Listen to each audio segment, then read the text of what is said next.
కానీ రామ్నాథ్ గారు చెప్పండి, మీకేమనిపిస్తుంది? ఒక సీనియర్ నేత అయ్యుండి 74 ఏళ్ల వయసులో మద్యాన్ని కామన్ మ్యాన్కి అందిస్తానని చెప్పటం కానీ ఇవన్నీ చూస్తే అసలు ఇది ఇంతకుముందే ఒక కామన్ మ్యాన్ విద్య కాదు మద్యానికి ఎక్కువ ప్రాధాన్యత ఇస్తున్నారని ఆంధ్రప్రదేశ్ని ఏం చేయదలిచారు చంద్రబాబు నాయుడు గారు?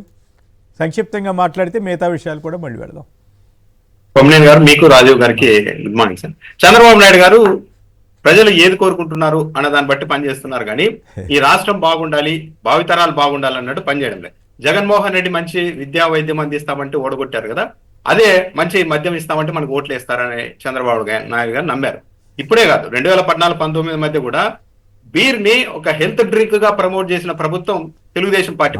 స్వయంగా మంత్రి గారే వచ్చి బీర్ అన్నది మంచిది, హెల్త్ డ్రింక్ అందరూ తాగాలి అని చెప్పారు. చంద్రబాబు నాయుడు గారు అప్పట్లో సాయంత్రం కాసేపు పేకాటాడి 2 పెగ్గులు వేసుకొని పనుకుంటే మంచిగా నిద్ర వస్తుందని కూడా చెప్పారు. బట్ ఈరోజు కొత్తగా ఏం ఆయన ప్రమోట్ చేయడం లేదు. చేరువ చేయాలి, ఇవంతా ఏంటంటే చంద్రబాబు నాయుడు గారు ఈ సమాజం పట్ల ఏ మాత్రం కన్సర్న్ ఉన్నారు అన్నది ఒక ఆందోళనకరమైన అంశం. అంటే మామూలుగా సినిమాలు వీటన్నిటిలో కూడా మద్యం సీన్ రాగానే ఇది చాలా ప్రమాదకరం, ఆరోగ్యానికి హానికరం అని అంటారు కదా. కనీసం ఆ ఒక్క మాట చెప్పారు లేదు, మరి నా దృష్టి రాలేదు, చిన్న వీడియో కాబట్టి. చెప్పి ఉంటే ఒక రకం, చెప్పకుండా కూడా ఇట్లా కామన్ మ్యాన్కి అందుబాటులో చెప్పినా కూడా కామన్ మ్యాన్కి అందుబాటులోకి భారీగా మద్యాన్ని తీసుకొస్తారంటే సంపద అంటే మద్యం ద్వారానే వచ్చేదే సంపద ఏమిటి అసలు అర్థం కాలేదు. చంద్రబాబు నాయుడు గారు ఈ మద్యం ప్రియులందరినీ ఒక భారీ ఓటు బ్యాంకుగా చూస్తున్నారు. అందువల్లే నేను చేరువ చేస్తానే అంత ధైర్యంగా ఆయన మాట్లాడగలుగుతున్నారు. 2, నిజంగానే వాళ్ళు చేరువ చేశారు. కొమ్మినేని గారు, బెల్ట్ షాపులు ప్రతి గ్రామంలోనూ బెల్ట్ షాపులు ఉన్నాయి. ఒక ఎగ్జాంపుల్ చెప్పాలంటే కొలిక్పూడి శ్రీనివాసే స్వయంగా చెప్పారు, నా నియోజకవర్గంలోనే 140కి పైగా బెల్ట్ షాపులు ఉన్నాయి, నేను ఏం చేయలేకపోతున్నాను, ఎవరు చెప్పినా కూడా మాట్లాడడం లేదు అన్నారు. ఒక నియోజకవర్గంలో ఆ ఎమ్మెల్యే వ్యతిరేకిస్తున్న చోటే ఆ స్థాయిలో బెల్ట్ షాపులు ఉంటే ఇక మిగిలిన ఎమ్మెల్యేలు ప్రోత్సహించే చోట ఇక ఏ స్థాయిలో బెల్ట్ షాపులు ఉండాలి? చంద్రబాబు నాయుడు హయాంలో కొన్ని వేల, దాదాపు 40,000కు పైగా బెల్ట్ షాపులు అప్పట్లో ఉండేవి. జగన్మోహన్ రెడ్డి ప్రభుత్వం వచ్చిన తర్వాత బెల్ట్ షాప్ అనే పదమే వినిపించలేదు. మళ్ళీ ఇప్పుడు ధైర్యంగా బెల్ట్ షాపులు పెట్టి కార్యకర్తలకి ఊర్లో ఒక్కొక్కరు 2-3 బెల్ట్ షాపులు పెట్టుకొని అమ్ముకునే పరిస్థితి వచ్చింది. దీన్ని బట్టి చూస్తుంటే చంద్రబాబు నాయుడు గారు మద్యం ప్రియుల్ని ఒక ఓటు బ్యాంకుగా మాత్రమే చూస్తున్నారు. వాళ్ళ హెల్త్ ఏమవుతుంది, భావితరాల మీద ఎలాంటి ప్రభావం పడుతుంది అన్నది కాకుండా జస్ట్ ఓటు బ్యాంకుగా చూడడం వల్లే మీ అందరినీ చేరువ చేస్తాం మద్యాన్ని అని చెప్పి అసెంబ్లీలో ఇంత ధైర్యంగా మాట్లాడగలుగుతున్నారు. ఆయన తాగిన వాళ్ళకి తాగినంత అనే పరిస్థితి. ఒక చీఫ్ మినిస్టర్ ఈ రకంగా చెప్పడం, ఇందాక ఆయన విజయకేసరి మీరు అట్లా చెప్పినట్లుగా చాలా బాధ అనిపిస్తుంది. ఒకప్పుడు మద్య నిషేధం చేసినటువంటి పార్టీ, ఒక మద్య నిషేధం అమలు చేసినటువంటి రాజకీయ పార్టీ తెలుగుదేశం, ఎన్టీ రామారావు గారి నాయకత్వంలో ఎన్టీఆర్ ఆదర్శం అని అంటారు. చంద్రబాబు నాయుడు గారు తాను వారసుని చెప్పుకుంటారు. సరే, ఆయన దించేసినా కూడా ఆ పరిస్థితి రావటం. రాజీవ్, సంక్షిప్తంగా మీరు కూడా మాట్లాడతారేమన్నా? పాల్గొన్న రఘునాథ్ గారికి, సాక్షి టీవీ న్యూస్ ఛానల్ వీక్షకులందరూ కూడా శుభోదయం, హృదయపూర్వక నమస్కారాలు. ముందుగా అందరికీ మహాశివరాత్రి శుభాకాంక్షలు. సార్, ఈ పండగ పూట ఈ రకమైనటువంటి చర్చ పెట్టడం నిజంగా ఒక రకంగా నాకే ఇంత దౌర్భాగ్యం ఆంధ్రప్రదేశ్ రాష్ట్రానికి దాపరించిందా అనిపిస్తుంది. ఎందుకంటే ఈరోజు ఆంధ్రప్రదేశ్ రాష్ట్రంగా లేదు, ఇది మధ్యాంధ్రప్రదేశ్ గా మారిపోయింది.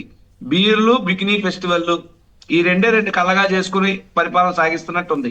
గతంలో ఇదే చంద్రబాబు నాయుడు గారు స్వామి అయ్యప్ప మాలల వల్ల మద్యం అమ్మకాలు తగ్గిపోతున్నాయని చెప్పి మాట్లాడినటువంటి వ్యక్తి ఈ రోజు అసెంబ్లీలో, అంటే చంద్రబాబు నాయుడికి మద్యం మీద విపరీతమైనటువంటి ఇష్టం.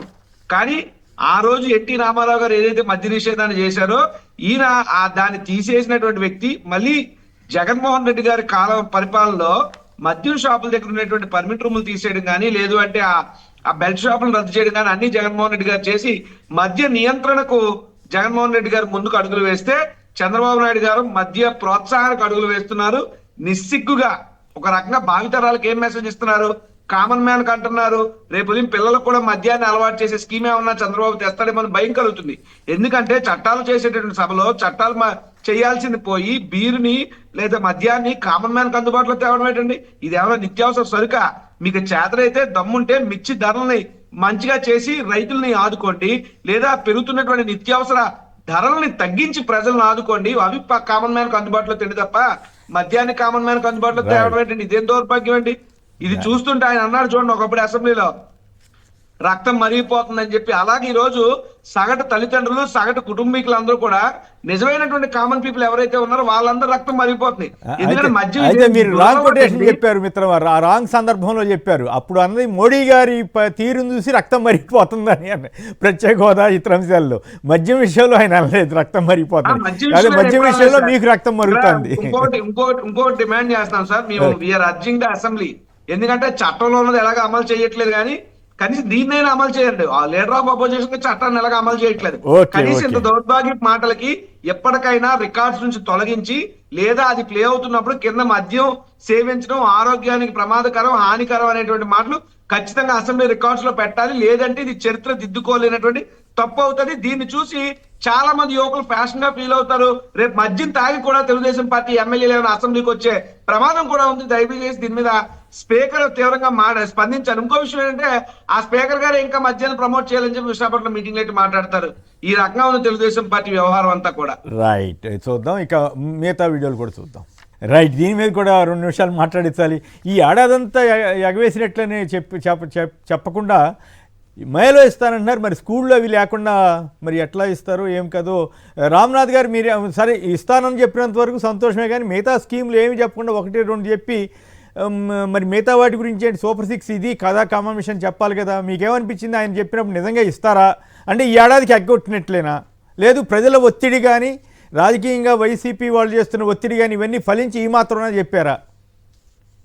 కొమ్మినేని గారు, ఇప్పుడు తెలుగుదేశం పార్టీ మీద ఉన్న ఒత్తిడి ఏంటంటే, వాళ్ళ సూపర్ 6 లో కూడా కొన్ని జగన్మోహన్ రెడ్డి గారు అమలు చేసిన పథకాలు ఉన్నాయి, వాటిని కనీసం కంటిన్యూ చేయలేదే అన్న ఒత్తిడి ప్రజల్లో నుంచి బాగా ఉంది.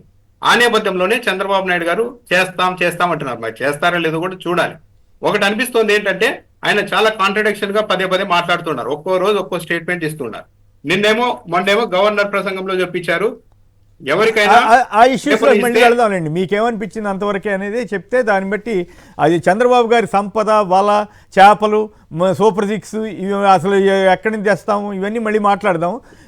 దీని వరకు మీకేమనిపించింది అనేది చెప్పండి సార్.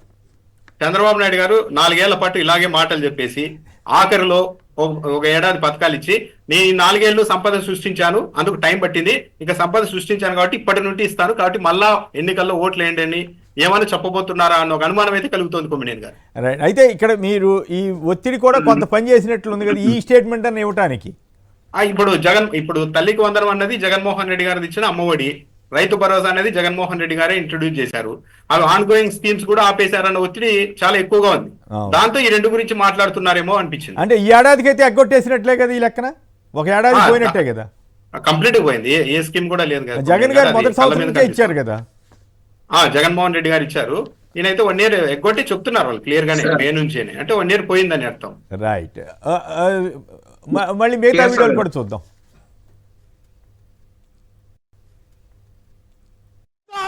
ఉత్తరాది అహంకారం, దక్షిణాది అంటే చిన్న చూపు. ఆ ఉత్తరాది అహంకారం మీద నా పోరాటం. మేము భారతీయులం కాదా? మీరు ఒక్కరైనా భారతీయులు? మీ 10 మంది కలిస్తే మీదైనా భారతదేశం. ఇన్ని కోట్ల మంది దక్షిణ భారతీయులకి ఇది భారతదేశం కాదా? ఈ వివక్ష ఎందుకు? ఎందుకు ఎందుకు ఎందుకు? అలాగే మనకి కూర్చోబెట్టి ఉత్తరానికి ఉత్తర భారతానికి మనకి సంబంధం లేదన్నట్టుగా, దక్షిణాది వేరు ఉత్తరాది వేరు అని చెప్పి పిచ్చి ఐడియాలజీ కానీ ఇవన్నీ మనం కౌంటర్ చేయాల్సి ఉంది. Arguments through rational argument, through proper logical arguments తోటి, బలమైన సాక్ష్యాధారాలతోటి. చాలా మంది ఎక్స్పర్ట్స్ ఉన్నారు. అలాంటి గొప్ప వ్యక్తులందరికీ మీరు ఒక ప్లాట్ఫామ్ కావాలి. అది మనకి ఆంధ్ర రాష్ట్రం చాలా మంది ఉన్నారు. నిన్న వాళ్ళు చేసిన గొడవే కనుక గవర్నర్ గారి మీద ఆయన సుప్రీంకోర్టు జస్టిస్గా ఉన్నప్పుడు ధైర్యం చేయగలరు, కళ్ళల్లో చూడగలరు.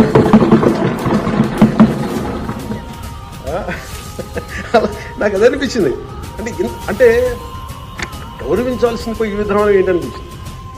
నిన్న టీవీ వాళ్ళని అడిగారు, మీరు వీళ్ళ వైసీపీ నాయకులు ఇలా మాట్లాడారు, మీ ఇదేంటి అని. YCP synonym for ruckus. అంటే గొడవకు కానీ బూతులు కానీ వాళ్ళు పర్యాయ పదం అయిపోయారు. నిన్న చూసిన గొడవ జరిగిన తర్వాత నాకు నిజంగా అనిపించింది, ప్రజలకు మేము మీ ద్వారా మాటిస్తున్నాం, మాలో ఎన్ని ఇబ్బందులు ఎన్ని ఇట్లాంటివి వచ్చినా, ఎవరైనా మాట్లాడిన గౌరవ సభ్యులు ఎవరైనా మాట్లాడిన మేము వీటిని అధిగమించి ప్రజల్లో మన్నను చూరుకొని 15 సంవత్సరాలు ఖచ్చితంగా మా ఎన్డీఏ ప్రభుత్వం ఉంటుంది.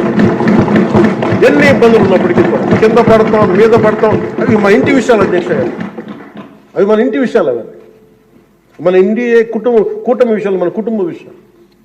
కింద పడతాం మీద పడతాం ఒక మాట అనొచ్చు, ఇంకోటి అనొచ్చు, నాకు ఏం అభ్యంతరం. కానీ ఇంకొకసారి మటుకు గవర్నర్ గారికి గౌరవం ఇవ్వని వ్యక్తుల పార్టీ మటుకు ఈ సభలో అడుగు పెట్టకూడదు. వాళ్ళకి కూడా అధికారం రాదు. ప్రజలు మమ్మల్ని తిడుతున్నారు బయటకు వస్తే.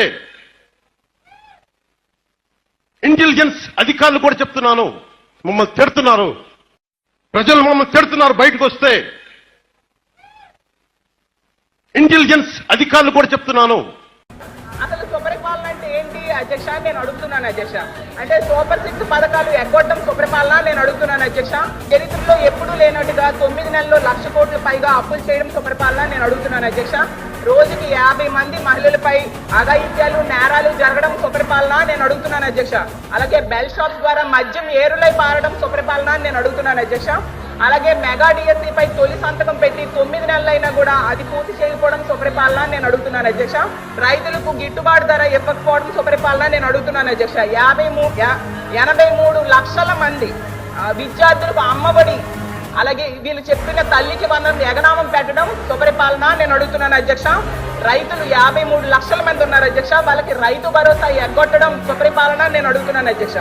ఈ రాష్ట్ర ప్రజలపై 15,000 కోట్ల విద్యుత్ భారం వేశారు అధ్యక్ష. అలాగే 60% నిత్యావసర సరుకుల ధరలు పెరిగాయి అధ్యక్ష ఈ 9 నెలల్లో. దాన్ని సుపరిపాలన అంటారా?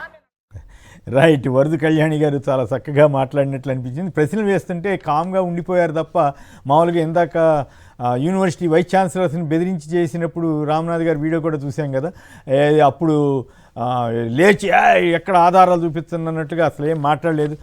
సంక్షిప్తంగా దీని మీద మాట్లాడతారా రాజీవ్? మీ జిల్లాకే సంబంధించిన నా ఎమ్మెల్సీ గారు మాట్లాడింది నిజంగానే టీడీపీలో సౌండ్ పోయిందా? సార్ టీడీపీలో సౌండ్ లేదు సార్. ఎందుకంటే ఉన్న వాస్తవాలన్నీ కూడా వాళ్ళ అబద్ధాలు చెప్పినప్పటికీ నిజాలు బహిర్గతంగా కనబడుతుంటాయి. ఉదాహరణకు ఇందాక రామ్నాథ్ గారు చేసిన ఒక విశ్లేషణ వీడియో చూసాం. ఆ రోజు అదే వీడియో అసెంబ్లీలో చూపిస్తే లోకేష్ తెలమయ్యకి తప్పదు. 1, 2 మనందరం కూడా సూపర్ 6 అంటున్నాం కానీ సార్ మొత్తం కలిపి 143 హామీలు ఇచ్చారు సార్. ఈ సూపర్ 6 వైపు డైవర్ట్ చేసి మిగతా హామీలన్నీ కూడా గాలికి వదిలేసినటువంటి పరిస్థితి. ఇంకొకటి ఏంటంటే ఇందాక చంద్రబాబు నాయుడు గారికి సంబంధించినటువంటి సంక్షిప్తంగా మనం చూస్తే ఆయన రైతు భరోసా ఇస్తానంటున్నాడు. ఏమని ఇస్తున్నాడు? ప్రధానమంత్రి కేంద్ర ప్రభుత్వం ఇచ్చినటువంటి సొమ్ముని కలిపి 20,000 ఇస్తా అన్నాడు. కానీ అతను ఎన్నికల్లో ఇచ్చినటువంటి హామీ ఏంటి? దాంతో సంబంధం లేకుండా నేను 20,000 ఇస్తానని చెప్పాడు. ఇంకోటి ఏంటంటే గ్యాస్ కనెక్షన్లు. ఉదాహరణ గ్యాస్ కనెక్షన్ అంటే 3 సిలిండర్లు ఇస్తా ఉన్నారు ఏడాదికి, కానీ దాన్ని 1 సిలిండర్ కన్ఫైన్ చేశారు. 1,50,00,000 పైన లబ్ధిదారులు ఉంటే వీళ్ళు 86 లక్షల మంది లబ్ధిదారులుగా చూపిస్తూ దానికి 686 కోట్లు కేటాయించారు. అంటే పథకాలు ఇస్తారా ఇవ్వరా అన్నది ఒక ప్రశ్న. ఇస్తే మొత్తంగా ఇస్తారా, కోతలు విధిస్తారా? మళ్ళీ అందులో కూడా మొత్తంగా ఇచ్చినా కోతలు విధించి ఇంకోటి అయితే అనర్హులుగా ఎంతమందిని ప్రకటిస్తారు? తూతు మంత్రంగా చేసి దిగిపోతారా? ఇలాగ రకరకాలైనటువంటి కాన్ఫ్లిక్టేషన్స్ ఇందులో ఉన్నాయి. అయితే జగన్మోహన్ రెడ్డి గారు ప్రతిపక్ష నాయకుడు కాదు, సరే వాళ్ళ అసెంబ్లీలో గుర్తించకపోయినా ప్రజలు రోడ్డు మీదకి వెళ్తుంటే ఆయనకి బ్రహ్మరథం పడుతున్నారు చూడండి, అదే మాకు చాలా పెద్ద గుర్తింపు. కాబట్టి సమస్యలు మేము బహిర్గతంగా ప్రజావేదిక మేము నిలదీస్తుంటే ఈ రోజుకి ప్రభుత్వంలో కదలిక వచ్చింది. నిన్న జరిగినటువంటి అసెంబ్లీ సమావేశం అంతా నాకైతే కేసీఆర్ గారు మాటలు వచ్చాయి. చంద్రబాబు నాయుడు గారు, పవన్ కళ్యాణ్ గారు లేదా గవర్నర్ గారు వీళ్ళ ఇది చూస్తే స్వరడబ్బా, పరడబ్బా, పరస్పర డబ్బా. అసెంబ్లీలో మీదేమో డప్పులు కొట్టారు, అసెంబ్లీ బయట ఏమో ప్రజలు డొక్కల మీద కొడుతున్నారు. ఆ ఇష్యూలకు మళ్ళీ వెళ్దాం. పవన్ కళ్యాణ్ గారు మరి నాలెడ్జిబుల్గా మాట్లాడారా, అమాయకంగా మాట్లాడారా, లేదా చంద్రబాబు గారి కంటే ఎక్కువ అబద్ధాలు చెప్పాలని ట్రై చేస్తున్నారా? ఇవన్నీ ఎందుకంటే బాలకృష్ణ గారు ఏళ్ళ వేసిన సన్నివేశాలు కింద చూపించాం కదా. అప్పుడు గవర్నర్ గారిని కానీ స్పీకర్ గారిని కానీ అవమానించలేదా? గవర్నర్ గారి స్పీచ్ అంటే కోర్స్ ఇది అప్పుడు గవర్నర్ గారు స్పీకర్ వచ్చినప్పుడు గవర్నర్ గారు వచ్చినప్పుడు కూడా ఉంటాయి. బాలకృష్ణ గారు విజిల్స్ వేయటం ఇవన్నీ చేశారు. స్పీకర్ గారి గవర్నర్ గారి కుర్చీ లాగేసిన పార్టీ అసలు గవర్నర్ల వ్యవస్థను తిట్టడం మొదలుపెట్టిందే తెలుగుదేశం వచ్చిన తర్వాత. అంతకుముందు ఈ పరిస్థితి లేదు. తెలుగుదేశం వచ్చిన తర్వాత 2 పార్టీల వ్యవస్థ వచ్చిన తర్వాత వీళ్ళు అచ్చంగా గవర్నర్ల వ్యవస్థే ఉండకూడదని చెప్పారు. ఎన్టీ రామారావు గారు అసలు గవర్నర్ వ్యవస్థే ఉండొద్దన్నారు, చంద్రబాబు గారు కూడా అనేక సార్లు చెప్పారు. ఇప్పుడు మళ్ళీ వాళ్ళకి అవసరమైనప్పుడు ఇట్లా మాట్లాడతారు. ఆ ఇష్యూలోకి మళ్ళీ వెళ్దాం. చంద్రబాబు నాయుడుకి దక్కింది సార్. ఏది గవర్నర్ కాదు, ముఖ్యమంత్రి మీద కూడా చెప్పులేయించగలిగాడు మహానుభావుడు చంద్రబాబు నాయుడు గారు. Right okay. ఇక తెలంగాణ విశేషాలకు వస్తే 5 లక్షల కొత్త కొలువులు ఇస్తామని ముఖ్యమంత్రి రేవంత్ రెడ్డి గారు బయో ఏషియా 2025 సదస్సులో చెప్పారు. అలాగే ఇక ఈ అమెరికాకు సంబంధించిన సుంకాలపై ఇంకా స్పష్టత రాలేదని కేవీ ప్రసాద్ గారు, ఆయన doctor Reddy's co founder chairman చెబుతున్నారు. అలాగే నాగేశ్వర రెడ్డి గారేమో ఏఐ తోటి అందరికీ సమానమైనటువంటి వైద్యం అందుతుందని అదే నా కళని వారు అంటున్నారు.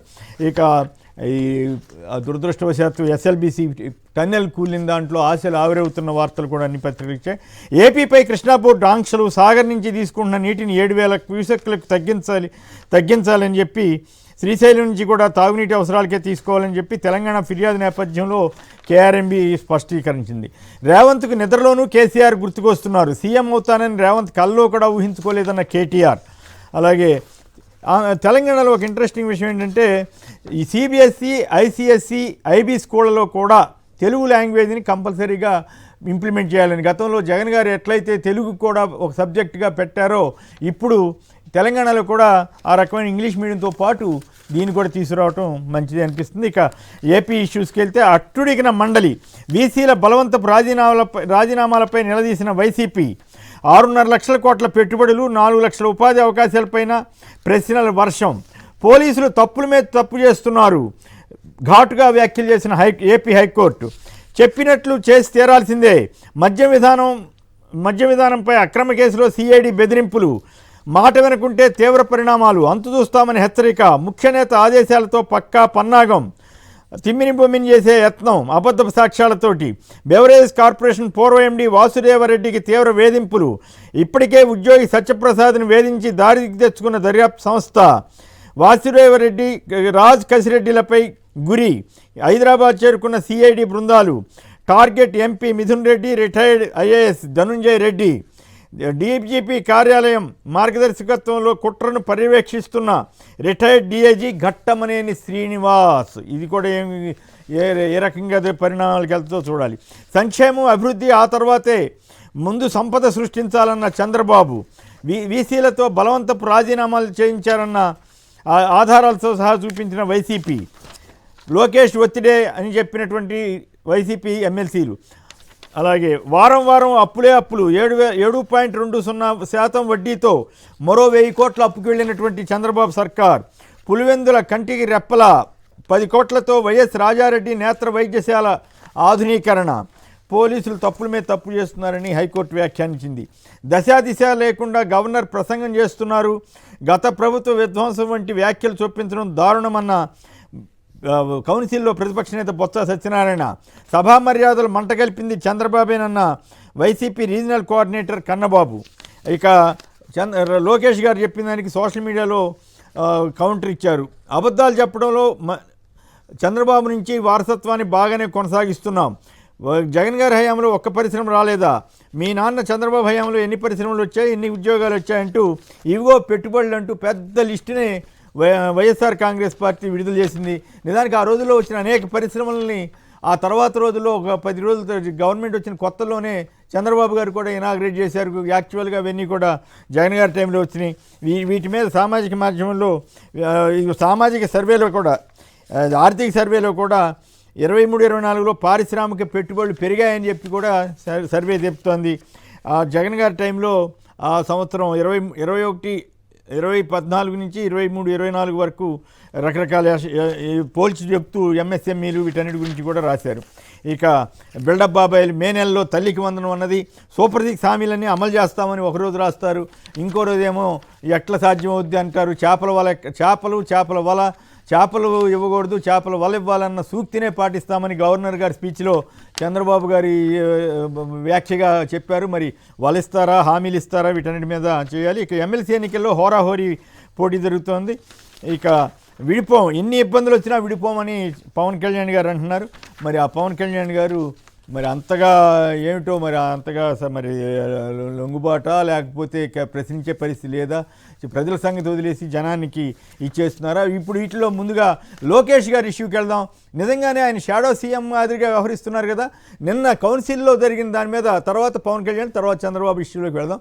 ముందుగా లోకేష్ గారి ఇష్యూలో లోకేష్ గారు చెప్పిన మాటలు ఎంతవరకు వాస్తవం? పెట్టుబడుల విషయంలో ఆయనే ఒప్పేసుకునే పరిస్థితి, మేము అట్లా లేదు ఉపాధి అవకాశాలని. 2, ఈ హామీలకు సంబంధించి వివిసీని బెదిరించారా లేదా, ఈ 2 మీద ముందుగా రామ్నాథ్ గారు మాట్లాడతారు. కొమ్మినేని గారు, నిన్న నారా లోకేష్ గారు మరి ఏమన్నా మీరు అగ్రెసివ్ గా ఉన్నప్పుడే మీరు ఎలివేట్ అవుతారు, మీరు నాయకుడిగా గుర్తింపు ఉండాలంటే ప్రతి దానికి చాలా అగ్రెసివ్ గా స్పందించాలి అని ఏమైనా చెప్పి పంపించారో ఏమో తెలియదు కానీ, సలహాతో వెళ్ళారేమో కానీ ప్రతి చిన్న విషయానికి కూడా ఆయన చాలా అగ్రెసివ్ గా స్పందించారు. నిన్న 3 విషయాల్లో 3 బూమరాంగ్ అయ్యాయి. ఒకటి వీసీల అంశము, 2 ఇంకో విషయం ఏంటంటే కళ్యాణి గారు జస్ట్ ఒక మాట అన్నారు, కేంద్రంలో టీడీపీకి సంబంధించిన ఎంపీల మీద ఆధారపడి కేంద్ర ప్రభుత్వం నడుస్తోందని పెద్దలు అంటున్నారు అనగానే లోకేష్ గారు చాలా సీరియస్ అయ్యారు. ఇది రికార్డుల నుండే తొలగించాలి, మేము ఎప్పుడన్నాం మా మీద ఆధారపడి కేంద్ర ప్రభుత్వం ఉంది అని మేము ఎప్పుడన్నాం, చూపించండి అంటే సవాల్ చేశారు. నిజమే కదా కొమ్మినేని గారు, ఇప్పుడు 16 మంది ఎంపీల మద్దతుతోనే కదా కేంద్ర ప్రభుత్వం ఉంది. అవునండి, మా మీదే ఆధారపడి ఉంది, ప్రజలు ఇచ్చిన తీర్పుతో మనకు ఆ అవకాశం వచ్చింది అని గర్వంగా చెప్పుకోవాల్సింది పోయి ఏదో పెద్ద క్రైమ్ అయిపోతుంది, బీజేపీ వాళ్ళకి ఎక్కడ కోపం వస్తుందో, నరేంద్ర మోడీ గారికి ఎక్కడ కోపం వస్తుందో అన్నట్టుగా ఊహించిన దానికంటే ఎక్కువ స్పందించారు. దాంతో పాటు కొన్ని అర్థసత్యాలు కూడా చెప్పే ప్రయత్నం చేశారు. పోలవరం నిధులు తెచ్చాము, అమరావతి నిధులు తేలేదు, అప్పు తెచ్చారు. ఒకటి పోలవరంది 45.7 ఉండేదాన్ని లాస్ట్ కు 41 మీటర్ల పడగొట్టేసి అక్కడ నిధులు తెచ్చుకున్నారు. విశాఖ స్టీల్ ప్లాంట్ గురించి మాట్లాడారు. ఇంకా నిన్న ఒక్క నిమిషం రామ్నాథ్ గారు, ఆ పోలవరం నిధులు జగన్ గారి టైంలోనే 12,000 కోట్లు కేంద్ర కేబినెట్ కూడా మంజూరు చేయిస్తే అప్పటికి వీళ్ళు పొత్తు కుదిరిన తర్వాత దాన్ని విడుదల కాకుండా వీళ్ళు ఆపారు, తెలుగుదేశం వాళ్ళు. మీకు ఆ విషయం గుర్తుండే ఉండాలి. ఆపారు, ఫైనల్ గా 30,000 కోట్లకు ఒప్పుకొని వచ్చేసారు. అది ప్రమాదకరం కొమ్మినేని గారు. ఇప్పుడు R&R జైలు అంటే దాదాపు 35,000 కోట్లకు పైగా అయ్యే పరిస్థితి ఉంటే, అంటే దాన్ని కంప్లీట్ గా ఒక రిజర్వాయర్ స్టేజ్ కు వీళ్ళే అంగీకరించారు. ఎక్కువ కడితే నీళ్లు నిలబెడితే R&R ఇవ్వాల్సి వస్తుందని చెప్పి దీనికి అంగీకరించారనేది చాలా క్లియర్ గా అర్థమవుతుంది. ఇంకా ఒకటి ఏం చెప్తున్నారు, దీంతో పాటు వీసీలకు సంబంధించి మేము బెదిరించలేదు అంటున్నా. నిన్న చంద్రశేఖర్ రెడ్డి గారు కూడా మీరు బెదిరించారు, లోకేష్ బెదిరించారని కూడా అనలేదు, భయపెట్టి రాజీనామాలు చేయించారని ఒక మాట అనగానే ఎవరు బెదిరించారు చెప్పండి అని చెప్పి చాలా లేశారు. నిన్న ఒక లెటర్ కూడా వచ్చింది, ఒక వీసీ రాజీనామా చేస్తూ మౌలిక ఆదేశాలతోనే నేను రాజీనామా చేస్తున్నానని చెప్పారు. ఎస్వి యూనివర్సిటీకి వెళ్ళి వీసీని బెదిరించారు, ఎస్కే యూనివర్సిటీలో అదే పని చేశారు. అక్కడ ప్రసాద్ రెడ్డి గారిని అయితే ఇక రోజు వేధించి వెంటాడి మరీ రాజీనామా చేయించారు. ఇన్ని ఎవిడెన్స్ ఉంటే మేము రాజీనామా బలవంతంగా చేయలేదు, వాళ్ళే చేశారు. ఇంకో విషయం చెప్తున్నారు, గతంలో ఏపీపీఎస్సీ చైర్మన్ ను వీళ్ళు బెదిరించే ప్రయత్నం చేశారని చెప్తున్నారు. వాళ్ళు బెదిరించారో లేదో కానీ తెలుగుదేశం పార్టీ అధికారంలోనికి రాగానే గౌతమ్ సవాంగ్ గారితో ఏకంగా రాజీనామా చేయించారు. అవును, నిరూపించలేకపోవచ్చు కొమ్మినేని గారు ఇవన్నీ, కానీ కామన్ సెన్స్ ఉన్న ప్రతి ఒక్కరికి అర్థమవుతుంది ఎవరు ఏపీపీఎస్సీ చైర్మన్ చేత రాజీనామా చేయించింది వీళ్ళు. కానీ మేము ఎక్కడ బెదిరించలేదంట, కళ్ళ ముందు అన్ని కనపడుతూ ఉన్నాయి, బెదిరించే వీడియో సాక్ష్యాలు కూడా చూపించారు కదా. ఆ వీడియో సాక్ష్యాలు తెలుగుదేశం వాళ్ళు వెళ్ళారంటే లోకేష్ గారి తరఫున వెళ్ళినట్లే కదా, చంద్రబాబు గారి తరఫున వెళ్ళినట్లే కదా. తెలుగుదేశం పార్టీ విద్యార్థి సంఘాలు, జనసేన పార్టీ విద్యార్థి సంఘాలు వెళ్తే దాన్ని చాలా గర్వంగా రాసుకున్నారు పత్రికల్లో. మొత్తానికి వీసీలు దిగొచ్చారు దెబ్బకి, స్టూడెంట్స్ యూనియన్ల దెబ్బకని రాసుకున్నారు. ఒక వీసీ ఛాంబర్లకు వెళ్ళి క్యాంపస్ లోకి వీసీ అనుమతులు కూడా పోలీసులు కూడా ఎంటర్ కాలేదు. అలాంటి వాళ్ళు వెళ్ళి అలాంటి వీసీని ఛాంబర్ లోనికి వెళ్ళి పచ్చి బూతులు తిడుతూ నువ్వు రాజీనామా చేస్తావని ఎంత చూడాలా అని బెదిరిస్తే, లేదు మేము బెదిరించలేదు. అటు బెదిరించడం అంటే నారా లోకేష్ గారు, చంద్రబాబు నాయుడు గారు నేరుగా వెళ్ళి వీసీలు బెదిరిస్తే బెదిరించినట్ట, అంటే వాళ్ళ పార్టీ కార్యకర్తలు నాయకులు వెళ్ళి బెదిరిస్తే బెదిరించట్టు కదా. పైగా ఫోన్లు చేసి బెదిరించారు, వాట్సాప్ గ్రూపుల్లో కూడా మెసేజ్ పెట్టారన్నది అందరికీ తెలుసు. బండబూతులు తిట్టారంటే అసలు చదువుకున్న వాళ్ళ కాదా వీళ్ళు వెళ్ళి ఎవడు పడితే రౌడీలు కూడా యూనివర్సిటీలోకి అట్లా చొరబడి బాగా విద్యార్థికులైన వీసీలని ఆ రకంగా బూతులు తిట్టడం ఏంటి, అది తెలుగుదేశం సంస్కారంగా మారిపోయిందన్న విమర్శ కూడా వచ్చింది కదా. వీసీల్ని మామూలు కొట్టడం ఒకటి తక్కువ, వీసీ గారు కొమ్మినేని గారు అంత పని చేస్తే మేము బెదిరించలేదు అని చెప్తారు. ఇంకో విషయము, నిన్న క్లియర్ గా ఎందుకు ఈనాడు పత్రికలోనే రాశారు కొమ్మినేని గారు, ఏమని రాశారు, గవర్నర్ ప్రసంగానికి సంబంధించి ఇప్పటికే 6.5 లక్షల కోట్ల పెట్టుబడులు వచ్చాయి, 4 లక్షల మందికి ఉపాధి కల్పించాం అని ఈనాడు పత్రికలో రాసుకున్నారు వాళ్ళు. గవర్నర్ ప్రసంగానికి బాగా అబ్జర్వ్ చేసి స్టడీ చేసి చెప్తున్నందుకు ధన్యవాదాలు. 6.5 లక్షల కోట్ల పెట్టుబడులు వచ్చాయి, 4 లక్షల మందికి ఉపాధి కల్పించాం. దాన్ని నిన్న కళ్యాణ్ గారు ప్రస్తావిస్తే మేమెక్కడ చెప్పాం, కల్పిస్తామని చెప్పాం కానీ మేమెక్కడ అని చెప్పి దాని మీద కూడా అర్ధ గంట సేపు ఆమె మీద ఎదురుదాడి చేశారు. చివరకు బడ్జెట్ కాపీలో ఇదే ఉంది చూడండి అని చెప్పేసరికి చివరికి ఎంతవరకు వెళ్ళారంటే ఒక అవకాశం ఇచ్చారు వైసీపీ వాళ్ళు, బొత్స సత్యనారాయణ గారు అలాగే మండలి చైర్మన్ గారు, ఒకవేళ మీరు అది ఏమైనా ప్రింట్ మిస్టేక్ అయితే మీరు అంగీకరించండి, సరి చేసుకుంటామని చెప్పండి అని కూడా దానికి కూడా అంగీకరించడం లేదు. అంటే తెలుగుదేశం పార్టీ వైఖరి ఎలా ఉంది అంటే, ఈ రోజు మన పత్రికల్లో పుస్తకాల్లో రాసే అబద్ధాలని భావితరాల్లో చరిత్ర పుస్తకాల్లో నిజాలుగా చదువుకుంటారు ప్రజల అమాయకులంతా అని తెలుగుదేశం పార్టీ ఏమన్నా నమ్ముతోందా? ఫస్ట్ ఏమన్నారు, 4 లక్షల ఉద్యోగాలు కల్పిస్తామని 3 నెలలు ప్రచారం చేశారు. ఇప్పుడు దాన్ని ఇచ్చేసామనే దానికి వచ్చేసారు. ఇంకో 1 ఇయర్ తర్వాత అవును ఇచ్చేసామని చెప్తారు. ఎవరికి తెలుసు, ఏమో నాకు రాలేదు ఉద్యోగము, మా పక్కింటోడికి పక్క ఊర్లో ఇచ్చారేమో అని ఎవరికి వాళ్ళు అనుకుంటారు. దీన్ని ఇలా ఒక ఇంప్రెషన్ తీసుకెళ్లే ప్రయత్నం చేస్తున్నారు. వైఎస్ఆర్ కాంగ్రెస్ పార్టీ దీన్ని ఎండగడుతూ ఉండడంతో ఈసారి మాత్రం తెలుగుదేశం పార్టీ ఇలాంటి పెద్దగా నడవడం లేదు. కానీ ఇలాంటి ఎత్తులు, లేకుంటే వాళ్ళ ఉద్దేశం అదే, గవర్నర్ తో చెప్పించారు, ఈనాడు పత్రికలో రాయించుకున్నారు. ఇంకా రేపు పొద్దున మళ్ళీ నెక్స్ట్ ఇయర్ ఈనాడు పత్రికలో కూడా రాశారు, భగవద్గీతలో చూడండి 4 లక్షల ఉద్యోగాలు ఇచ్చేసామని ఈనాడులో కూడా రాశారు. గవర్నర్ పుస్తకాల్లో చూసుకొని ఉంటుందని కూడా చెప్తారు. ఉద్యోగాలు ఎక్కడున్నాయంటే నీకు రాకంత మాత్రానికి ఎవరికి ఉద్యోగాలు రాలేదంటే ఎట్లా? నీకు రాలేదేమో, నీ చుట్టూ ఉన్న అందరికీ ఇచ్చేసాం 4 లక్షల ఉద్యోగాలని కూడా చెప్పేకి అంటే ఈ విషయాల్లోనూ లోకేష్ గారు బోల్తా పడ్డట్టేనా? మేము సరదాగా షాడో సీఎం అని పెట్టాను, దానికి ఏం అభ్యంతరం ఉండదు కదా? అంటే దానికి ఆయన గర్వంగానే ఫీల్ అవుతారు అనుకుంటారు. ఎందుకంటే ఇప్పుడు మొత్తం నడుపుతున్నదే లోకేష్ గారు కొమ్మినేని గారు. నిన్న ఆయన శాసన మండలిలో ఆయన స్పందించిన తీరు చూస్తూ ఉన్నా సరే, మొత్తం నా చేతుల్లోనే కంట్రోల్ ఉంది అన్నట్టుగా ఆయన బాడీ లాంగ్వేజ్ అంతా కనపడుతుంది స్పష్టంగా. అందరికీ తెలుసు ప్రతి నిర్ణయం నారా లోకేష్ గారి కనుసన్నల్లోనే జరుగుతోంది. అలా జరగడం వల్ల కూడా చాలా విపత్తులు నడుస్తూ ఉన్నాయి లోన. అవి ఏ రోజు బయటకు పడతాయి అనేది కూడా తెలుగుదేశం పార్టీ వాళ్ళే చెప్తూ ఉన్నారు. ఇదంతా ఇప్పుడు కమాండ్ అంతా అటు ఆయన చేతుల్లోనే ఉంది అన్నది. రైట్. రాజీవ్ గారు చెప్పండి, ఈ 3 ఇష్యూస్లోనూ తండ్రిని మించి డబాయించడానికి ప్రయత్నం చేసినట్లేనా? డబాయించి కూడా బోల్తా పడ్డట్ట ఏమిటి? ఆయన అనుభవాన్ని మీరు ఎట్లా చూస్తారు? సార్ ఖచ్చితంగా తండ్రిని మించిన తనయుడిగా మాత్రం అబద్ధాలు చెప్పడంలో నారా లోకేష్ గారు 10 మెట్లు ఎక్కువ ఎక్కారనిపిస్తుంది. ఎందుకంటే ప్రతి మాటకి కూడా ఊగిపోతూ హడావిడి చేస్తూ హంగామా క్రియేట్ చేస్తూ అబ్బో ఎంత నిజమైతే లోకేష్ ఎంత గట్టిగా మాట్లాడతాడు అనే ఇంప్రెషన్ ఇస్తూ పచ్చి అబద్ధాలని అసెంబ్లీ వేదికగా నారా లోకేష్ గారు మాట్లాడారు. ఆయన ఓ మాట మాట్లాడుతూ మేము ఎవరిని బెదిరించాము, ఎక్కడ దాడులు చేసావు నిరూపించండి దమ్ముంటే అన్నారు. యూట్యూబ్ లో తీసుకొట్టండి ఆయన, గూగుల్ మర్చిపోదు, మీరు మర్చిపోయినా ఇట్టా కొడితే అట్టా వచ్చేస్తుంది. వైఎస్ రాజశేఖర రెడ్డి గారి పేరున్నటువంటి హెల్త్ యూనివర్సిటీ బోర్డులను మీరు ఎలా తొలగించారు, వైఎస్ఆర్ వ్యూ పాయింట్ అని విశాఖ బీచ్ రోడ్ ఉంటే దాన్ని ఎలా ధ్వంసం చేశారు, సచివాలయాన్ని ఎలా మీరు ధ్వంసం చేశారు, శిలా పలకాలను మీరు ఎలా ధ్వంసం చేశారు, అప్పటికప్పుడు వైఎస్ఆర్ కాంగ్రెస్ పార్టీ కార్యకర్తల మీద కానీ లేదు అంటే సోకాల్డ్ వీసీల మీద కానీ సోకాల్డ్ ఏపీఎస్సీ మెంబర్లను సైతం ఏ విధంగా మీరు ఫోన్లు చేసి బెదిరించారు, ఇవన్నీ కూడా ఇప్పుడు మీరు తీయండి అంటున్నారు నారా లోకేష్ గారు. మా ప్రభుత్వం వస్తుంది, మాకు అవకాశం వస్తుంది, అప్పుడు తీస్తాం, ప్రజల ముందు పెడతాం. ఏదైతే దాడులు చేసినటువంటి ఏ ఒక్కరిని కూడా జగన్మోహన్ రెడ్డి గారు వదిలిపెట్టరు అని చెప్పాడు ఆల్రెడీ. ఆయన ఏదో రిటైర్ అయిపోతాం వెళ్ళిపోతాం, పోలీస్ అధికారులు చోద్యం చూశారు. ఆ గవర్నమెంట్ వచ్చినటువంటి తొలి నెల రోజులు కూడా పోలీసులు ఎక్కడ ఒక్క కేసు నమోదు చేయలేదు, దాడులు మాత్రం జరుగుతూనే ఉన్నాయి. సో ఇటువంటిది అందరికీ తెలిసినా సరే నారా లోకేష్ గారు మాట్లాడినటువంటి తీరు ఎలా ఉందంటే, పిల్లంట కళ్ళు మూసుకుని పాలు తాగుతూ తనను ఎవరో చూడలేదు అనుకుంటుందంట, కానీ అందరూ చూస్తారు. అలాగే నారా లోకేష్ గారు దాడులు చేస్తూ విధ్వంసాలు చేస్తూ బెదిరిస్తూ బ్లాక్మెయిల్ చేస్తూ మమ్మల్ని మేమేమీ చేయలేదని చెప్తే ఆయన ప్రాపకానికి ఏదో తెలుగుదేశం పార్టీ నాయకులు బాకాలు కొట్టినట్టు బల్లలు కొట్టచ్చు అసెంబ్లీలో, కానీ నడి రోడ్డు మీద రేపు ప్రజలు మిమ్మల్ని ఓట్లతో కొట్టే పరిస్థితులు వస్తాయని చెప్పి నారా లోకేష్ గారికి ఈ సందర్భంగా తెలియజేస్తున్నాను. ఖచ్చితంగా చంద్రబాబు నాయుడు గారిని మించినటువంటి స్థాయిలో చాలా అద్భుతంగా ప్రాజెక్ట్ అవుతున్నాడు అబద్ధాలు చెప్పడంలో. ఇక్కడ ఇంకో విషయం ఏంటంటే, ఇందాక పవన్ కళ్యాణ్ గారు మాట్లాడినటువంటి దాని మీద మీరు నాకు అవకాశం ఇస్తే, పవన్ కళ్యాణ్ గారు 15 ఏళ్ళు కూడా కింద మీద పడతాం కానీ కలిసే ఉంటాం. ఎందుకంటే వీళ్ళిద్దరికి ఈ ఎన్నికల్లోనే కాదు మరో 15 ఏళ్ల పాటు జగన్మోహన్ రెడ్డి గారిని ఇండివిజువల్ గా ఎదుర్కొనే దమ్ము సత్తా ఈ 2 పార్టీలకి లేదని చెప్పి అసెంబ్లీ వేదికగా పవన్ కళ్యాణ్ ఒప్పుకున్నాడండి. ఇది కదా వైఎస్ఆర్ కాంగ్రెస్ పార్టీ, మేము గర్వంగా ఫీల్ అవుతాం. మా జగన్మోహన్ రెడ్డి గారిని ఎదుర్కొనే దమ్ము వీళ్ళిద్దరికీ కూడా లేదు ఇండివిజువల్ గా.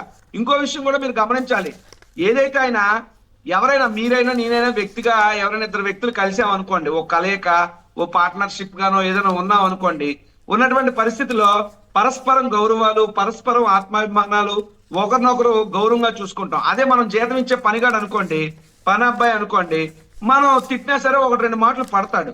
కొంత బానిస అయితే ఎన్నిసార్లు తిట్టినా పడతాడు. ఇప్పుడు రాచరిక వ్యవస్థ బానిస వ్యవస్థ లేవు.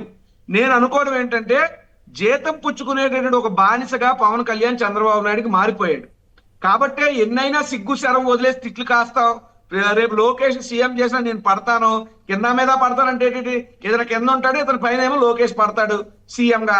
సో అటువంటి అన్ని పరిస్థితులు నాకు ఓకే, నేను మాత్రం జగన్మోహన్ రెడ్డి గారిని ఇండివిజువల్ గా ఎదుర్కోలేము మేమని చెప్పగానే చెప్పాడు ఆయన. అయితే ఇక్కడ అంటే ఎట్లాగో పవన్ కళ్యాణ్ ప్రస్తావన తెచ్చారు, గవర్నర్ స్పీచ్ గురించి కానీ వైసీపీ వాళ్ళ మీద ఆరోపణలు చేయటం కానీ ఇవన్నీ మీకేమనిపించింది? ఆయన తెలిసే అంటున్నాడా, కావాలని ఆయన కూడా పోటీ పడుతున్నాడు అబద్ధాలు చెప్పడంలో? 100% సార్. ఇక్కడ ఇంకో విషయం, వీళ్ళిద్దరూ అంటే సినిమా టచ్ లేదు ఎవరికి, చంద్రబాబు గారికి నారా లోకేష్ గారికి. అయినప్పటికీ నా అల్లుడు నాకన్నా అద్భుతంగా నటిస్తాడని ఎన్టీ రామారావు గారు మనకు చెప్పారు. బట్ ఇక్కడ పవన్ కళ్యాణ్ గారికి సినిమా టచ్ ఉంది.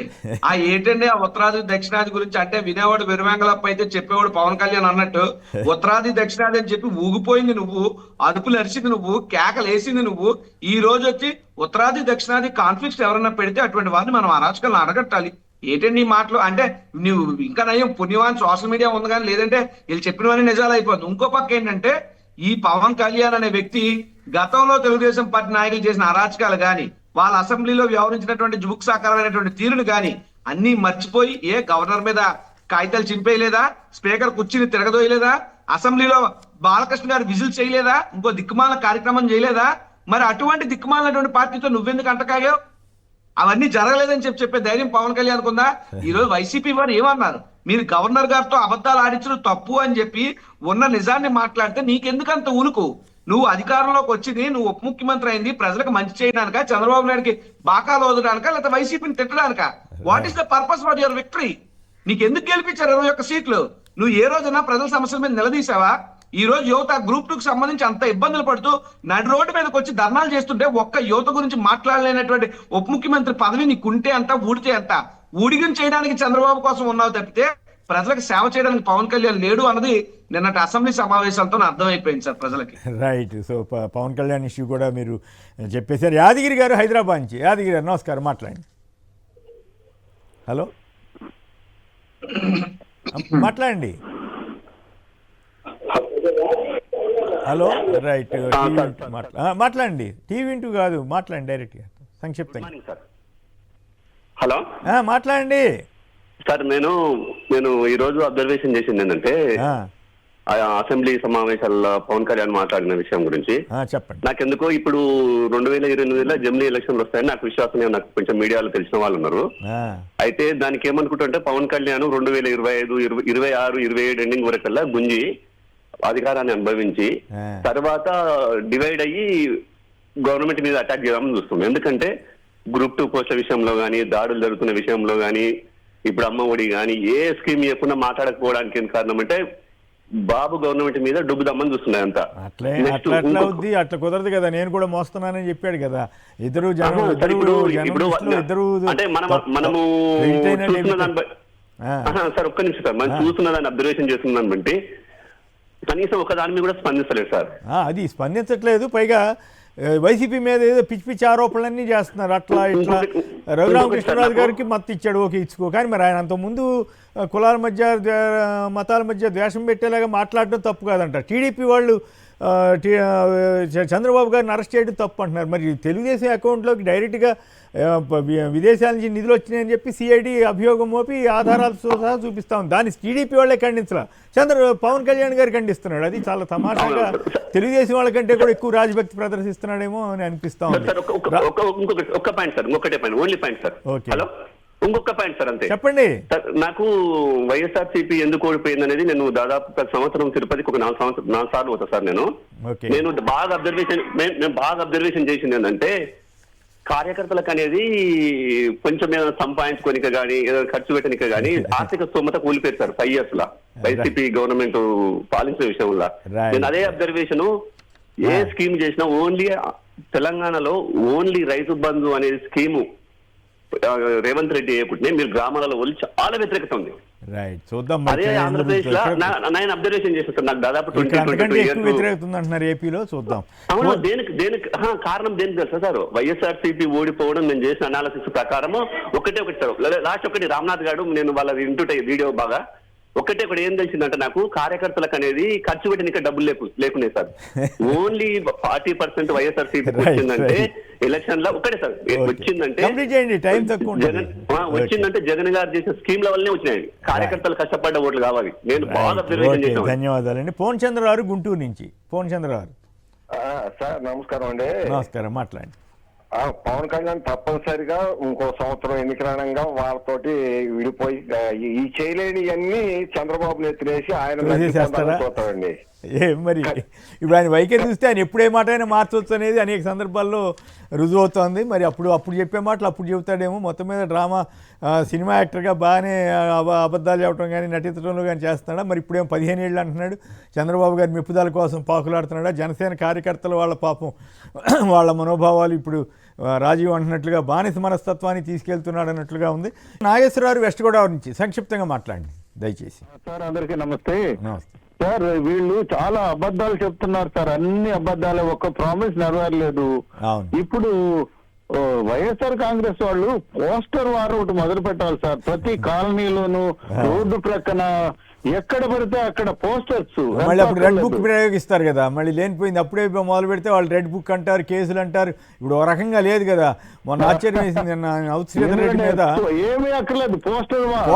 అదే మిత్రమా, మొన్న నేను ఔత్శ్రీధర్ రెడ్డి చూశాం కదా, అదే మాట తెలుగుదేశం వాళ్ళు అంటేనేమో వాళ్ళ జోలికి వెళ్ళలేదు. దానికి సమాధానంగా ఏం చెప్తేనేమో ఈయన తీసుకెళ్లారు పోలీసులు. మరి ఏమైందో వదిలేశారో లేదో తెలియదు కానీ మొత్తం వేల లక్షల మీద. ఇప్పుడు ఆంధ్రప్రదేశ్ లో పరిస్థితి పోలీసు రాజ్యం. మొన్న మిత్రుడు ఒక ఆయన ఎవరు అన్నారు ఎమర్జెన్సీ, అప్రకటిత ఎమర్జెన్సీ అండి. కానీ నేనైతే ఎమర్జెన్సీ అన్నా. ఈయన యాక్చువల్గా తెలుగుదేశం ఒరిజినల్ లీడర్ కాదు కదా. ఫస్ట్ ఇందిరా కాంగ్రెస్ నుంచే వచ్చాడు చంద్రబాబు గారు. అప్పుడు ఎమర్జెన్సీ, ఆ ఎమర్జెన్సీలో ఏం జరిగిందో అందరూ తెలుసు కదా. ఆయనకి మరి ఆ లక్షణాలు ఎంతో కొంత రాకుండా ఉంటాయా? అప్పట్లో మరి ఇందిరాగాంధీ గారు ఆయన కుమారుడు ఆమె కుమారుడు ఏం చేశారో చూసాం. ఇప్పుడు ఆ పరిస్థితి రాకుండా ఉంటే సంతోషిద్దాం. అట్లా ఎమర్జెన్సీ పూర్తి స్థాయిలో ఎమర్జెన్సీకి వెళ్ళకుండా ఉంటే సంతోషిద్దాం. రామ్నాథ్ గారు చెప్పండి, పవన్ కళ్యాణ్ గారి ఇష్యూలో ముందుగా మాట్లాడండి. ఆ తర్వాత చంద్రబాబు గారు సంపద, ఓ పక్కేమో సంపద అంటాడు, ఇంకో పక్కేమో అన్ని అమలు చేసేస్తున్నానని చెప్తారు. దాని మీద తర్వాత వెళ్తారు. కానీ ఫస్ట్ పవన్ కళ్యాణ్ ఇష్యూ మాట్లాడండి. 2 పాయింట్లు. ఒకటి, ఆయన ఎందుకు అంత సరెండర్ అయినట్లుగా మాట్లాడాల్సిన అవసరం ఉందా? 2, గవర్నర్ ఇష్యూలో ఇట్లా మాట్లాడటం. ఈ 2 పాయింట్ల మీద మీ అభిప్రాయం గారు? ఇప్పుడు మానవ పరిణామ క్రమానికి కొన్ని వేల సంవత్సరాలు పట్టింది. కానీ పవన్ కళ్యాణ్ గారు మాత్రం ప్రతి 5 ఏళ్ళకు ఒకసారి కొత్త పరిణామ క్రమంలోనికి వెళ్ళిపోతూ ఉన్నారు. మీరు ఇందాక చిన్న లైన్ ఉత్తరాది దక్షిణాది అంటూ గతంలో 5 ఏళ్ల క్రితం ఆయనే మాట్లాడారు. 5 ఏళ్ళు తిరిగేసరికి అలాంటి పిచ్చి మాటలు మాట్లాడే వాళ్ళని, ఉత్తరాది దక్షిణాది అని విభజన వచ్చే వాళ్ళని మనమంతా ఖండించాలి అంటున్నారు. అంటే 5 ఏళ్ల క్రితం తాను మాట్లాడిన మాటలు 5 ఏళ్ల తర్వాత పవన్ కళ్యాణ్ గారికి పిచ్చి మాటల్లా కనపడుతున్నాయి అన్నది చాలా స్పష్టంగా అర్థమవుతుంది. నిన్న బడ్జెట్ సంబంధించి మాట్లాడుతూ పవన్ కళ్యాణ్ గారు చేసిన వ్యాఖ్యలు చూస్తే చాలా విచిత్రంగా, ఎందుకు ఇలా మాట్లాడుతున్నారని. జనసేన వాళ్ళంతా మా పవన్ కళ్యాణ్ ని మేము ఎక్కడికో తీసుకెళ్లాలి అన్నట్టుగా వాళ్ళు ఆలోచిస్తుంటే, నేను మాత్రం ఇక్కడే ఉంటాను, ఎక్కడికి రాను అన్నట్టుగా మాట్లాడుతున్నారు. నేను ఇంకో సిగ్నల్ ఇచ్చేయడానికి కూడా ప్రయత్నం చేశారా? నేనున్నంత వరకు టీడీపీ గెలుస్తుంది, నేను లేకపోతే టీడీపీ గెలవదనేమన్నా ఆడ చెప్పదలుచుకున్నారా? 15 ఏళ్ల పాటు ఇప్పుడు ఎంత టేక్ ఇట్ గ్రాంటెడ్ లాగా మమ్మల్ని ఏమన్నా, నన్ను ఏమనినా సరే నేను ఉంటాను, ప్రజల కోసం ఉంటా. అంత ఆత్మగౌరవం చెప్పుకొని ఎందుకు ఉండాలి? మీరు నాకు గౌరవం ఇచ్చే వరకు మీతో కలిసి ఉంటానని ఒక మాట ఎందుకు చెప్పలేకపోతున్నారు పవన్ కళ్యాణ్ గారు? పైగా ఆ మాట అంటున్నది ఎవరు? ఇప్పటికి 2 సార్లు చాలా చులకన చేసి పవన్ కళ్యాణ్ గారు మాట్లాడింది ముఖ్యమంత్రి గారు వాళ్ళ అబ్బాయి నారా లోకేష్ గారే మాట్లాడారు. ఎన్నికలకు ముందు కూడా అలాగే మాట్లాడారు. మొన్న తిరుమలకు సంబంధించి తొక్కిసలాటకు సారీ చెప్పాలంటే అది మా పాలసీ కాదు, అది పవన్ కళ్యాణ్ వ్యక్తిగతం అంటే చాలా ఇరిటేటింగ్ గా మాట్లాడారు. అయినా సరే మేము ప్రజల కోసం కలిసి ఉన్నాము అని ఎలా చెప్తున్నారు?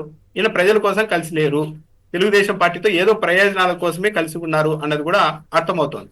పదే తెలుగుదేశం పార్టీ వాళ్ళు నిన్న బల్లలు కొట్టి చెప్పారు కానీ ఆయన మాటలు అంత తెలుగుదేశం పార్టీ వాళ్ళు కూడా ఎంజాయ్ చేసిన మాటలు కాదు. నేనున్నంత వరకే తెలుగుదేశం పార్టీ గెలుస్తుంది అని డైరెక్ట్ గా చెప్తున్నట్టుగా ఉంది నిన్న ఆయన ఆ మాటల్ని. కానీ తెలుగుదేశం పార్టీ వాళ్ళకి ఇంకోలా అర్థమైనట్టుగా ఉంది. దాంతోపాటు ఇంకా ఇంకో విషయం చెప్పారు, చాలా విచిత్రంగా అనిపించింది. ఎందుకన్నారు ఇంత సిల్లీగా అని. ఇదే గవర్నర్ సుప్రీంకోర్టు జడ్జిగా ఉన్నప్పుడైతే ఆయన కళ్ళల్లోనికి చూసి మీరు మాట్లాడే వాళ్ళ అని మాట్లాడారు. సుప్రీంకోర్టు జడ్జి అసెంబ్లీకి ఎందుకు వస్తారు, ఆయన ఎందుకు ప్రసంగిస్తారు? ఆ సుప్రీంకోర్టు జడ్జి వచ్చి మీరు చెప్పే అబద్ధ ప్రచారాలన్నీ 4 లక్షల ఉద్యోగాలు ఇచ్చేసామని అవన్నీ ఎందుకు చదువుతారు? సుప్రీంకోర్టు న్యాయమూర్తి అయితే గవర్నర్ గా వచ్చారు. నిన్న ఈ మాట అన్న తర్వాత సోషల్ మీడియాలో అంటే నాయకులు ఎంత జాగ్రత్తగా ఉండాలి మాట్లాడేటప్పుడు, లేకుంటే ఎలా ట్రోల్ అవుతారు అన్నదానికి కూడా నిన్న ఈ మాట అన్న తర్వాత సోషల్ మీడియాలో ఒకటే మొదలు పెట్టారు. సరే జగన్మోహన్ రెడ్డి వైసీపీ సంగతి వదిలిపెట్టండి, మీరు పూనం కౌర్ గారి కళ్ళల్లోనికి చూసి నిజాలు మాట్లాడగలగరా అని స్థాయికి వచ్చారు. నేను ఎందుకు చెప్తున్నానంటే అది కరెక్ట్ కాదు అనడం కానీ పవన్ కళ్యాణ్ గారిని, కానీ మనకి నోరుంది కదా, అవతల వాళ్ళని ఏమన్నా చెల్లుతుంది, అధికారం ఉంది కదా అని మాట్లాడితే ఇటువైపు నుంచి ఇలాంటివి కూడా చాలా అంశాలు తెరపైకి వస్తాయనే విషయాన్ని మర్చిపోకూడదు. దాంతోపాటు గవర్నర్ ని అవమానించిన వాళ్ళు ఇంకోసారి సభకు రాకూడదు, అధికారంలోనికి రాకూడదు అంటారు. గవర్నర్ని జస్ట్ ఒక 5 నిమిషాలు వాళ్ళు నిరసన తెలిపారు. ఇంతకంటే దారుణంగా 100 రెట్లు రేవంత్ రెడ్డి గారు డైరెక్ట్ వెళ్ళి నరసింహన్ గారి చైర్ని తీసి పక్కన పడేశారు, తోసి పడేశారు. లాస్ట్ కు గవర్నర్ గారి పర్సనల్ సెక్యూరిటీ వచ్చి ఆయన బయటికి తీసుకెళ్లాల్సిన పరిస్థితి వచ్చింది. అది చంద్రబాబు సమక్షంలోనే. అది చంద్రబాబు గారు కూడా అప్పుడు ప్రపోజల్ లీడర్ ఉండేవాడు కదా, టీడీపీలో ఉన్నారు అప్పుడు రేవంత్ రెడ్డి గారు. అవును. మొన్న ఇప్పుడు 2018లో గవర్నర్ డీజీపీకి ఫోన్ చేశారు ఒక టైంలో, జగన్మోహన్ రెడ్డి గారి మీద దాడి జరిగినప్పుడు ఎయిర్పోర్ట్ లో. నేను ఇంత పెద్ద సీఎం ఉండగా నువ్వు నేరుగా డీజీపీకి ఎలా ఫోన్ చేస్తావు? ఈ గవర్నర్ వ్యవస్థని ఎత్తిపారేయాలి. కర్ణాటకలో, తమిళనాడులో నాశనం చేశారు ఈ గవర్నర్ వ్యవస్థ.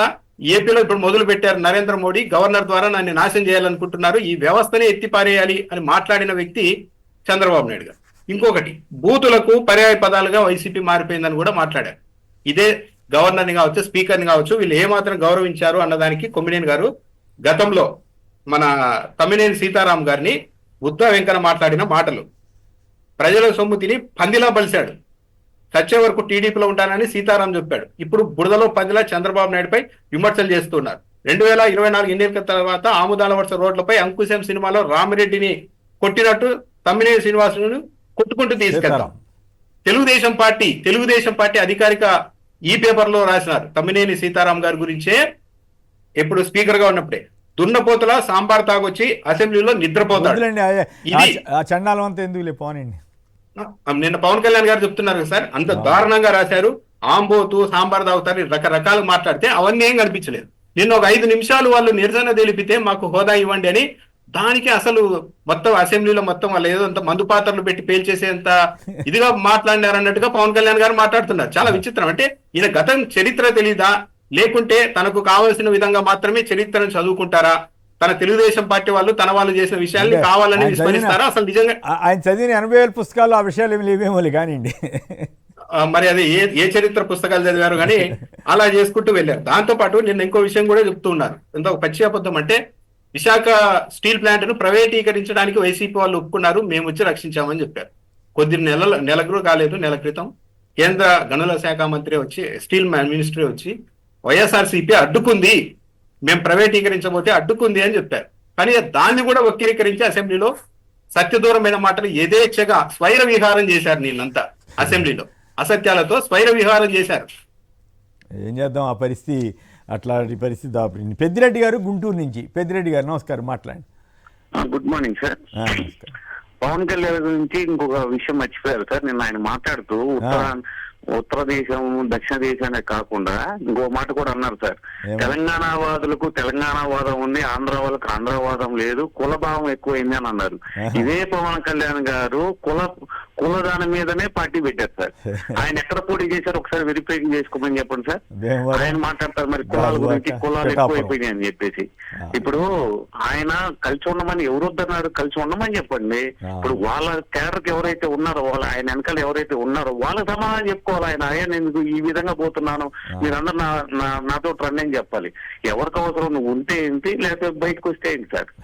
Right, okay. ఇక చంద్రబాబు గారి ఇష్యూలోకి వెళ్దాం. ఎందుకంటే పవన్ కళ్యాణ్ గారి గురించి ఎన్ని మాట్లాడినా కూడా ఇదే పరిస్థితి. ఆయన ఏం మాట్లాడుతున్నాడు, పైగా సనాతన ధర్మం అంటూ సనాతని వేషంలో ఉంటూ ఇన్ని అబద్ధాలు ఆడటం అనేది ఆశ్చర్యం అనిపించట్లేదు. ఆ ఒక్కదానికి మీ కామెంట్ ఏమిటి రామ్నాథ్ గారు? నిజంగానే సనాతన ధర్మం అన్నప్పుడు సత్యమే మాట్లాడవలను, అబద్ధాలు మాట్లాడకూడదు అనేది ఉంటుంది కదా. అవన్నీ వదిలేసి ఆ వేషం వేస్తే సనాతన అయిపోతాడా? ఇప్పుడు ఆయన ఆలోచన అలాగే ఉంది కొమ్మినేని గారు. నిన్న మొత్తం అన్ని అసత్యాలు అర్ధసత్యాలు చెబుతూ, కానీ ఆ డ్రెస్ వేసుకొని చేస్తూ ఉన్నారంటే ఇంకా అది ఆలోచించుకోవాలి. సనాతన ధర్మాన్ని ఆచరించాలి, పాటించాలి అనే వాళ్ళు ఆయన నమ్మే జనానికి మనం శాల్యూట్ చేయాలి. అబ్బబ్బబ్బా, ఇన్ని అబద్ధాలను ఎట్లా భరించగలుగుతున్నారు? అయోధ్య లడ్డూలు కానించి అన్ని అబద్ధాలు చెప్పగలిగి కూడా ఇప్పుడు నీతులు చెప్తున్నాడు. అది విచిత్రమైనటువంటి పరిస్థితి. నిన్న కూడా మళ్ళీ మాట్లాడుతున్నారు అయోధ్య లడ్డూల గురించి, మళ్ళీ నిన్న కూడా కల్తీ లడ్డు అని మాట్లాడుతున్నారు. అన్ని అబద్ధాలు కూడా ఆయన ప్రత్యేకంగా సౌరభ్ బోరా అని ఆయన రామేశ్వరరావు వాళ్ళిద్దరు నెయ్యి తెచ్చి ప్రత్యేకంగా ఏది నాటి ఆవులతో నెయ్యి తెచ్చుకొని వెళ్తే దాన్ని కూడా మళ్ళీ మాట్లాడుతున్నారంటే ఇంక ఏం చేయగలుగుతాం కొమ్మినేని గారు? అంతే. సనాతన హిందూ అంటే సనాతన హిందూ పరువు తీసినట్లు కదా. అబద్ధాలు చెప్తే సనాతన హిందూ పాత్ర పోషించే వాళ్ళు అబద్ధాలు చెబుతారు, అసత్యాలు చెబుతారు. నోరు తెరిస్తే అబద్ధం అనే పరిస్థితి వస్తే ఆ హిందూ ధర్మానికి సనాతన ధర్మానికి ఎంత అపచారం చేసినట్లు. అయినా దురదృష్టం. మరి ప్రమాదం ఏంటంటే కొమ్మినేని గారు, సనాతన ధర్మం అంటే చాలా గొప్పది. కానీ ఇప్పుడు కొత్త పిల్లలంతా పవన్ కళ్యాణ్ గారిని చూసి సనాతన ధర్మం అంటే పవన్ కళ్యాణ్ గారు చేస్తున్నదే సనాతన ధర్మం అనుకుంటే సనాతన ధర్మానికి అతి భారీ నష్టం జరుగుతుంది. దాన్ని నివారించాల్సిన అవసరం అయితే కరెక్ట్. వ్యక్తిగత జీవితం కానీ రాజకీయ జీవితం కానీ ఇవన్నీ చూస్తే భలే బాధ అనిపిస్తుంది ఇట్లాంటి సనాతన ధర్మం అని. రైట్. ఇక చంద్రబాబు గారు హామీలన్నీ నెరవేర్చేస్తానని చెప్తున్నారు. నిన్ననే గవర్నర్ స్పీచ్లో ఇచ్చినటువంటి వ్యాఖ్యలు కానీ ఇప్పుడు సంపద సృష్టించాలని అనడం కానీ ఇంకోవైపు అన్నీ అమలు చేసేస్తానంటున్నారు. నిన్న చంద్రబాబు గారి స్పీచ్ మీద ముందుగా రాజీవ్ మీరు మాట్లాడి తర్వాత ఫైనల్గా ఆయన విశ్లేషిస్తారు. సార్, చంద్రబాబు నాయుడు గారి స్పీచ్ అంతా కూడా అంటే కేవలం ప్రజలను ఒక మభ్యపెట్టే పరిస్థితి, ఓ బ్రెయిన్ వాష్, అంటే ఇవ్వనటువంటి పథకాలను కూడా ఇచ్చామని చెప్పుకోవటంలో అసెంబ్లీలో ఒక వేదికగా వాడుకుంటున్నారు చంద్రబాబు నాయుడు గారు అనటంలో ఎంత మాత్రం సందేహం లేదు. ఎందుకంటే ఆయన చెప్పినటువంటి ఎన్నికల ముందు చెప్పినటువంటి మాటలకి, ఎన్నికలు అయిన తర్వాత చెప్పినటువంటి మాటలకి, నిన్న అసెంబ్లీలో చెప్పినటువంటి మాటలకి ఏం చెప్తారు? సంపద సృష్టించాలి, లేదా 15,000 20,000 ఇవ్వటం కాదు, వాళ్ళ డబ్బులు ఎలా సంపాదించుకోవాలో నేర్పించాలి. మరి అంత తెలిసినట్టు ఎందుకు సంక్షేమ పథకాలు హామీలు ఇచ్చావు? ఎందుకు నిరుద్యోగ భృతి ఇస్తానన్నావు? ఉద్యోగం కదా ఇస్తానన్నాలి, నిరుద్యోగ భృతి ప్రస్తావన తేకూడదు కదా, తల్లికి వందనం పథకం నువ్వు చెప్పకూడదు కదా. ఇప్పుడు మా పాలసీ ఏంటంటే సంక్షేమం అలాగే అభివృద్ధి. అందులో మొదటిది సంక్షేమానికి ఇచ్చాం, రెండోది అభివృద్ధి చేసాం. దట్టు మా 5 ఏళ్ల పిల్లలు 2.5 ఏళ్ళు 3 ఏళ్ళు కరోనాకే పోయింది. మా పరిపాలన మేము ఎంత చేసాం? మా పరిపాలన చూస్తే పెరిగినటువంటి వృద్ధి రేటు, తగ్గినటువంటి నిరుద్యోగ రేటు, జిఎస్డిపిలో కానీ దేశం కంటే ఎక్కువ సాధించడంలో కానీ, పర్ క్యాపిటల్ ఇన్కమ్ పెంచడంలో కానీ ఇవన్నీ మా ప్రభుత్వం చేసింది. కానీ ఈ ప్రభుత్వం వచ్చిన తర్వాత ఏం చేసింది? మొత్తం అన్ని పడిపోయాయి. గణాంకాలు చూస్తే పడిపోయాయి, ఆ నోటి మాటల్లో చూస్తే తారాస్థాయి అయినటువంటి మాటలు చంద్రబాబు నాయుడు గారు చెప్పడం శోచనీయం. ఈ రోజు ఏ ఒక్కరికి కూడా ఒక్క పథకం రాలేదు, ఎక్కడ ఒక్క ఉద్యోగం రాలేదు. కానీ నిస్సిగ్గుగా 4 లక్షల ఉద్యోగాలు ఇచ్చామని చెప్పి గవర్నర్ గారితో మీరు చెప్పించారంటే మీరు ఏ స్థాయికైనా వెళ్తారు కదా అబద్ధాలు ఆడటంలో. కాబట్టి చంద్రబాబు నాయుడు గారు అబద్ధాలతో తన యొక్క పరిపాలన బ్రాండ్ ఇమేజ్ ఇచ్చుకుంటున్నారు తప్పితే గ్రౌండ్ రియాలిటీలో శూన్యంగా ఉంది. ఈ రోజు అసెంబ్లీలో వారికి బలం ఉందనో, లేదా గవర్నర్ గారు వారు చెప్పిన రాసిచ్చినటువంటి స్పీచ్ చదువుతారనో ఉండొచ్చు. కానీ గ్రౌండ్ రియాలిటీలో చంద్రబాబు నాయుడు గారు ఒక్క పథకం హామీ చేయలేదు. ఆయన చెప్పిందేమో కొండంతా, చేసిందేమో గోరంతా కింద చంద్రబాబు నాయుడు గారి మాటల వ్యవహారం కనిపించింది అసెంబ్లీ వేదికగా. రైట్. రామ్నాథ్ గారు. సోమలింగ్ గారు, అసలు చంద్రబాబు నాయుడు గారు పాలసీ ఏంటి సంక్షేమం మీద అనేది ఇప్పుడు పెద్ద పజిల్ గా మారిపోయింది. ఆయనే రకరకాలుగా ఒక్కో వేదిక మీద ఒకలా మాట్లాడుతున్నారు. ఢిల్లీ మోడల్ ఫెయిల్ అయిందన్నారు, బటన్ నొక్కిన వాళ్ళని పక్కన పడేశారన్నారు. మళ్ళీ నిన్న గవర్నర్ ప్రసంగంలో కూడా ఇందాక మీకు చెప్పాను, అదే ఎవరైనా చేపని ఇస్తే అది అతని ఆకలి ఒక్కరోజు మాత్రమే తీర్చగలదు, అదే కనుక మనిషికి చేపలు పట్టడం నేర్పితే జీవితాంతరం తిండి లభిస్తుందన్న సూక్తిని ముఖ్యమంత్రి చంద్రబాబు అనుసరిస్తున్నారు అని గవర్నర్ తెలిపారు. గవర్నర్ గారితో చెప్పారు. అంటే ఇవన్నీ పథకాలు ఇవ్వకూడదు, మనం వాళ్ళకు వలలు ఇవి ఇవ్వాలి, గాలాలు ఇవ్వాలి అని చంద్రబాబు నాయుడు గారే చెప్పినట్టు చెప్తున్నారు. మళ్ళీ నిన్నేమో మేము పథకాలన్నీ అమలు చేస్తామని చెప్తున్నారు. మీరు అన్నిటికీ కీలకమైన అంశం ఏంటంటే చంద్రబాబు నాయుడు గారు ఇప్పటికీ కూడా మాట్లాడుతూ ఉన్నది జగన్మోహన్ రెడ్డి గారు తీసుకొచ్చిన స్కీముల్ని ఇంప్లిమెంట్ చేయడం వరకే మాట్లాడుతున్నారు. కానీ ఈయన ఎక్స్క్లూజివ్ గా తెచ్చిన ఏది మహిళలకు 1,500 ఇస్తామన్న హామీ గురించి మాట్లాడడం లేదు, నిరుద్యోగ వృత్తి గురించి మాట్లాడడం లేదు. 50 ఏళ్లకే ఎస్సీ ఎస్టీ బీసీ మైనార్టీలకు 50 ఏళ్లకి పింఛన్ ఇస్తామన్నారు, దాని గురించి కూడా మాట్లాడడం లేదు. అంటే కేవలం మభ్య పెడుతూ ఉన్నారు. ఇవ్వలేమని చెప్తే ఏమైతుందో అన్నట్టుగా ఇస్తామని కాలం వెళ్ళబుదీయడానికి ప్రయత్నాలు చేస్తూ ఉన్నట్టుగా ఉంది చంద్రబాబు నాయుడు గారు. నిజానికి 2014-19 మధ్య కూడా ఇదే జరిగింది. ఇస్తాం అనుకుంటున్నా లాస్ట్ ఆఖరికి ఏమి ఇవ్వకుండా ఒక ఏడాదికి ముందు 6 నెలలకు ముందు ఒక అన్నా క్యాంటీన్లు, ఇప్పటికీ చెప్పాలంటే ఇంకా ఉచిత బస్సు కూడా తీసుకురాలేదు.